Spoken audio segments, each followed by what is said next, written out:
and good morning, MIDIbox builders and developers. What you see here is my first try of building MIDIbox NG with fairligthiii's LRE8x2 matrix. What you see is the LPC1769 core with uploaded bootloader, the actual bootloader version 1.0.11, with uploaded application MIDIbox NG, and on the SD card is stored the as default NGC the configuration for the LRE8x2 matrix. I will show you how the machine works, but first you don't wonder because I only stuffed the LED rings on the first 4 encoders. The upper encoders are the is the 1, 3, 5 and 7. Is it counted? The counting is 1, 2, 3, 4, 5, 6, 7, 8 and so on. So that you have 1, 3, 5 and 7 on the top. And sorry, I'm using my cell phone camera, that's why it's a little bit shaky.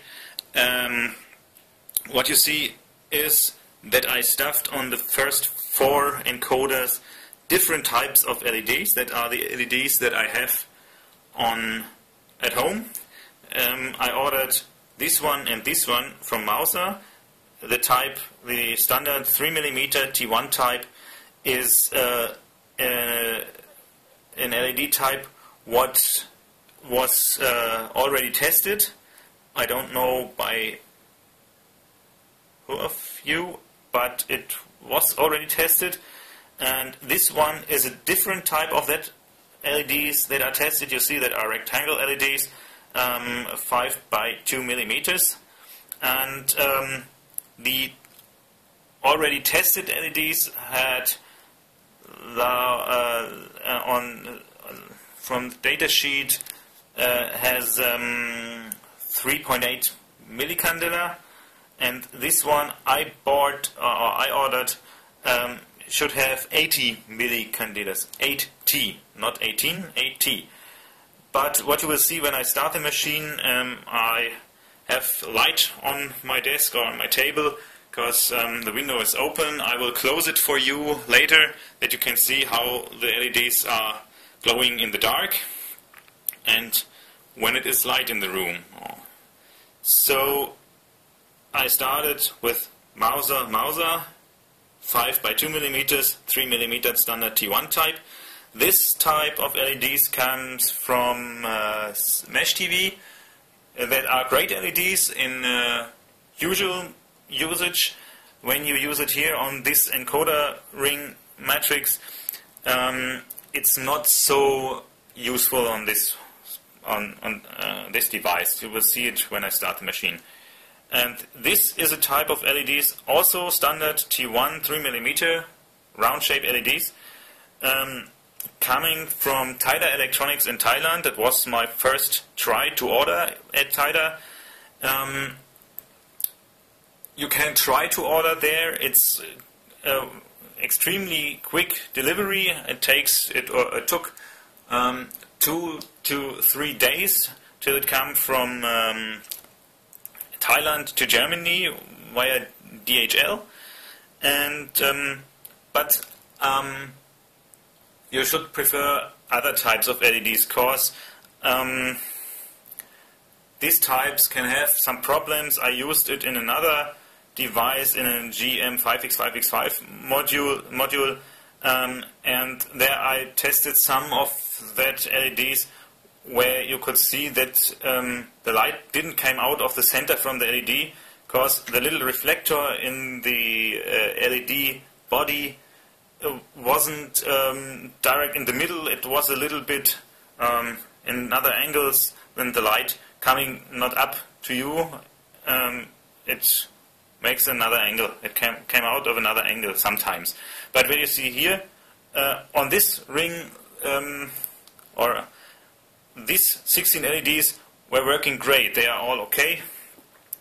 So if you want to use many of them in one device, you should test all of them first. Okay, I will start up the machine that you can see it running and that you see how bright the LEDs are on daylight in the room, and after that I will close the window and you will see how the LEDs glow in the dark. So I'm starting the machine. Okay, bootloader is up, machine is running.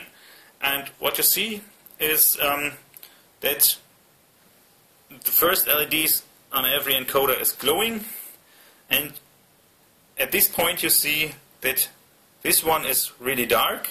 It's a little bit more bright, once more brighter, and then you can see it's more brighter than that. So I have to say that watched through the camera, it's more brighter as it is when you look up with your eyes on it, and so don't think that it looks so bright as you see it now. I will turn the encoder knob that you see the LEDs going up and down, and you see there happens something, but it's not really bright. Okay, next ring, it's a little bit brighter, tends a little bit more to orange than this one. This one is a little, I would say, bright cherry red. That's the Smash TVs, to remember, Mauser, rectangle LEDs, T1 LEDs, also from Mauser. The article numbers I write down to the black and white list. So these both, I would say, don't use them, but this one are already tested, and I think they are in the blacklist as okay. In my opinion, they are too dark. For daylight, they are really too dark. This came from Smash TV, to remember you, and they are brighter than them, but also, in my opinion, too dark for daylight use. And these are the Tider Electronic LEDs, and you see they are really bright, and you can use them on daylight. They are great for that device. So I will close the window now.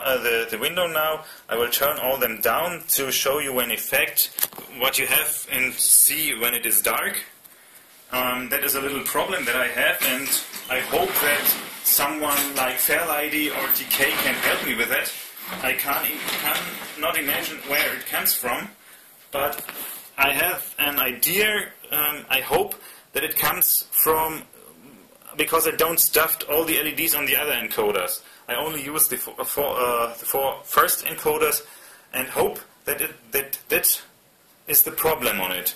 You see, I turn them all down, and what you see is the first LED is relatively bright, but what you also can see is that all the other LEDs seems to glow a little bit, and on the last one, because there are really bright LEDs,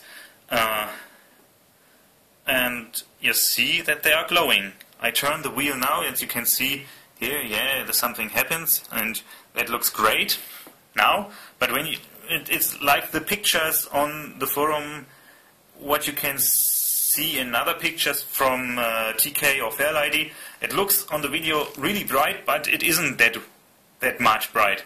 So when it's okay for that use. It's a little bit dark inside my room now, but it's not so bright. The LEDs are not so bright, and they have a little glowing on. And what also happens is when I go a little bit more up, then you can see when I turn the first encoder, something happens on the other encoder rings too. The LEDs going a little bit brighter. And also when I turn other encoders like that one, something happens on the others. And when I turn all really up, you see that all the rings are extremely bright glowing. It isn't that bright. Watch with the eyes, this one are till here a little bit bright, and till there they are really dark, that you can't see it already. I turn them all down again, so that we have the standard that they can show you all the other encoders. So these are the rectangle LEDs. Mauser article number is coming on the blacklist. This one also T1 LEDs from Mauser. You see, working in dark, working okay. Smash TV's LED, the LEDs from Timothy are okay on this device. They are brighter than them, but at daylight, as I said, not so useful. And this one are the only one, and you see it here in that comparison that they are extremely bright, more brighter than them, and them. So the Tyler electronic type is okay, but I can't say how many millicandelas they have. There are no specs on the side of Tyler Electronics. Other LEDs I don't have. As I said, they're coming on the blacklist, or this one on the whitelist, or on the blacklist as okay. I have another problem, but for the first Smash TV, not Smash TV, TK, can you say me something about, or fairlighthiii, can you say something about the glowing of the rest of the LED rings and why it happens? Or is it because of the other LEDs are not stuffed? Or do I have another problem? I soldered it very well, there are no bridges on it, something or something else like that. I can imagine why it is. Please tell me, please help me. TK, as I said on the German version of this video, I had a problem with another core. That's the second core I tried on this device. The first core, I installed the bootloader, the actual version 1.0.11, and I saw that I can change the name, and I would change it to, or I changed it via set name to, or set USB name, set USB name to MIDIbox NG LRE8x2. That worked, and I also changed the device ID to 126 because I use more than this core only, and so I would change the core, so the core ID, so that I can use more than one device at the same time. I have now the problem that if I boot the core, he founds on my Windows PC the device with named MIDIbox NG LRE8x2, 5 ports, but on not only one of them I can use to up or download anything. I tried it on the standard MIDI connectors, and only on the MIDI out came something out when I boot the core, and in BIOS I could see that the bootloader is up and running, and also on the display the bootloader says is up and running, but I have no connection to upload another application or another bootloader again. I can't communicate with the core. So please, can you help me? How can I fix it again? I think, or I imagine, I should connect the JTAG USB connector again and try to upload the complete project again. Please, TK, can you say something about it? Please help me. At last, I have to say big and great thanks to TK and fairlighthiii. It's a great project.